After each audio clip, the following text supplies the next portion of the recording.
ज्ञान दो प्रकार से प्राप्त होता है। एक तो कोई अच्छा करता हो तो अच्छा करने वाले को देख करके अच्छा करने की शिक्षा ले लो, हमको भी ऐसा करना चाहिए। उससे ईर्ष्या करने की आवश्यकता क्या है,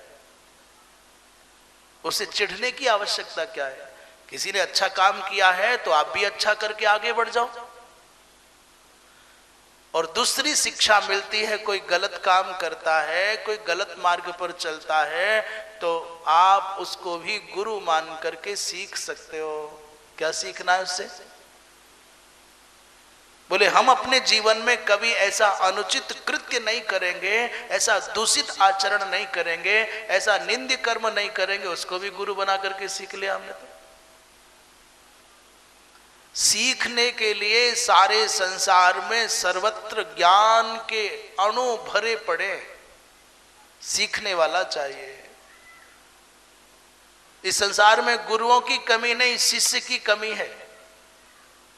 दत्तात्रेय जी महाराज ने संसार के 24 केंद्रों से ज्ञान प्राप्त किया और उनको 24 गुरु के रूप में स्वीकार किया कि इनसे मैंने ये पाया है।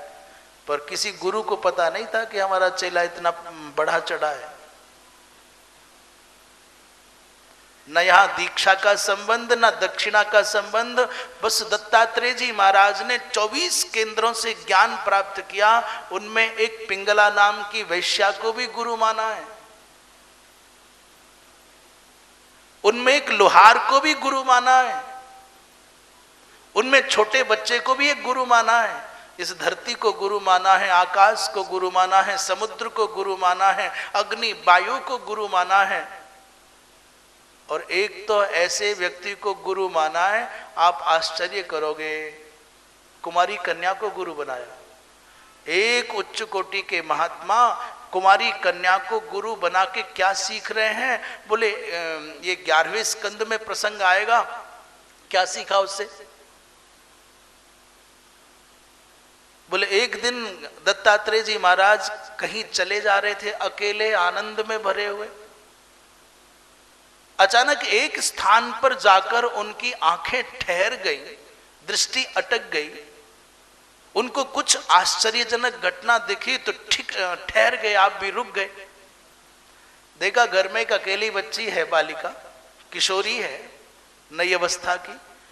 और संयोग की बात, माता पिता कहीं बाहर गए, इस बालिका को देखने के लिए, विवाह के निमित्त देखने के लिए कुछ लोग आए, 8-10 लोग कन्या देखने आए।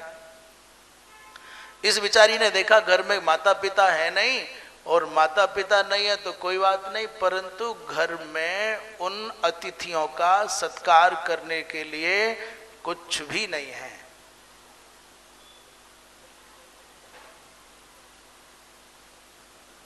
कुछ भी घर में ऐसा नहीं कि अतिथियों का सम्मान किया जा सके, खिलाया जा सके।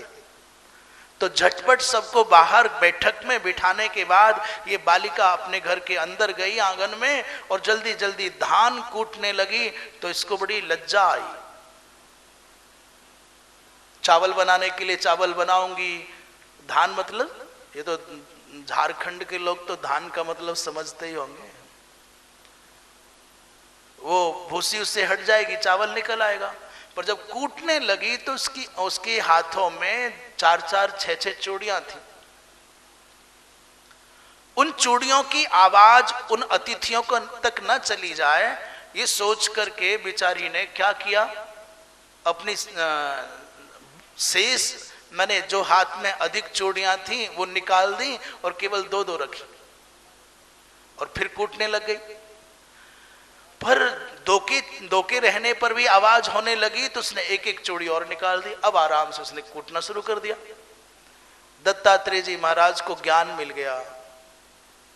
क्या ज्ञान मिला?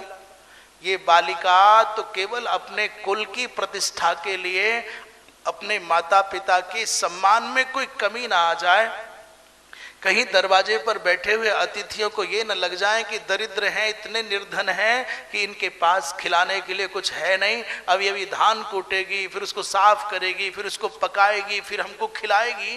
तो केवल अपने परिवार की प्रतिष्ठा की चिंता करके उसने अपनी 6 चूड़ियों में से 2 छोड़ी और 2 भी आपस में टकराने से आवाज करती थी, इसलिए एक एक चूड़ी और निकाल करके केवल एक चूड़ी रहने दी। अब एक चूड़ी की आवाज करेगी। उसने धान कूटे, चावल निकाले, पकाए, अतिथियों को खिलाए, उसका काम तो वहां संपन्न हो गया। पर एक महात्मा को जीवन का अनुपम सूत्र मिल गया। उन्होंने कहा, भैया मनुष्य साधु को, साधक को अकेले रहना चाहिए। मैं अब अकेला रहूंगा, ये ज्ञान मिल गया।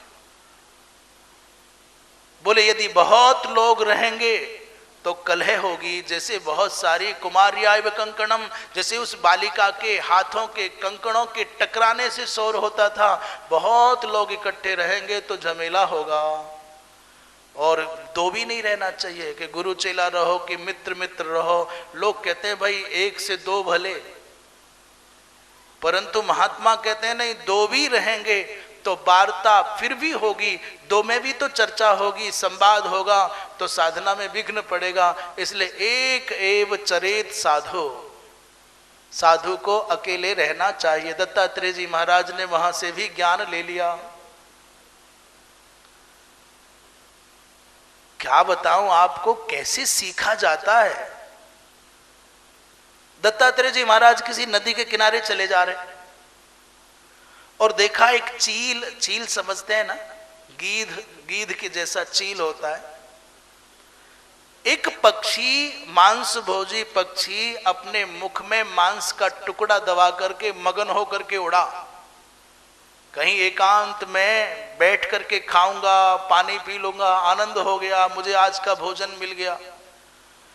परंतु जैसे ही मांस का टुकड़ा चोंच में दबा करके उड़ान भरी, तो और दूसरी दसियों चीलों ने, दूसरे गीधों ने, दूसरे अन्य पक्षियों ने देखा इसके पास में मांस का टुकड़ा है, ये अकेला कैसे खाएगा, हम भी तो हैं, हमारा भी तो हिस्सा है।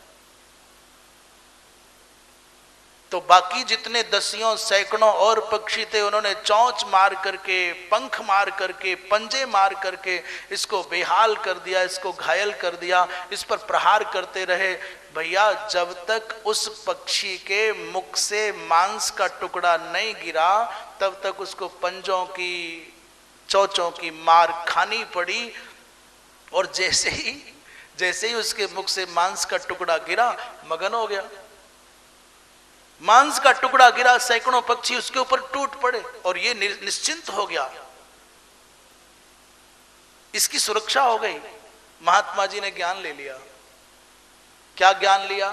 बोले भैया जब तक तुम अपने पास कोई मांस का टुकड़ा लेकर के जियोगे, तब तक मार खाओगे, अर्थात बातों के भी प्रहार होंगे और लातों के भी प्रहार होंगे। ये संसार बड़ा विचित्र है, खाएगा भी और गुर्राएगा भी। उस पक्षी के पास जब तक मांस का टुकड़ा रहा, तब तक मार खानी पड़ी। चोंच का और पंजे का प्रहार, तात्पर्य चोंच माने केवल चोंच से काटने को ही नहीं कहते, अभी तो बातों से भी लोग काटते हैं, तो बातों का भी प्रहार होगा। और पंजे का प्रहार माने लातों का भी प्रहार होगा। ये संसार छोड़ेगा नहीं आपको। जिस वृक्ष की डालियों पर पके हुए फल लगते हैं, उस वृक्ष के पास में लोग खाली हाथ नहीं जाते, डंडा और पत्थर लेकर के जाते हैं, झोला लेकर के जाते हैं। और पके हुए फलों को तोड़ने के चक्कर में डालियों को भी तोड़ आते हैं, पत्थर मारते हैं, डंडा मारते हैं और फल लेकर के चले जाते हैं। किसी को क्या पता कि पेड़ को कितना दर्द हुआ। महात्मा जी कहते हैं संचय नहीं करूंगा, संग्रह नहीं करूंगा, किया तो फिर दुनिया के पक्षी लातों और बातों से मार मार करके बेहाल कर देंगे। इसलिए जान बचाना भला। इस संसार में सर्वत्र गुरु सत्ता विद्यमान है, शिष्य बनने की आवश्यकता है। आज कोई शिष्य बनना नहीं चाहता, सब गुरु बनाना चाहते हैं। लोग कहते हैं हमने गुरु बना लिया, हमको गुरु बनाना है। आप गुरु को क्या बनाओगे? गुरु तो बने बनाए हैं। बनना है तो शिष्य बनो भाई, पात्र बनो।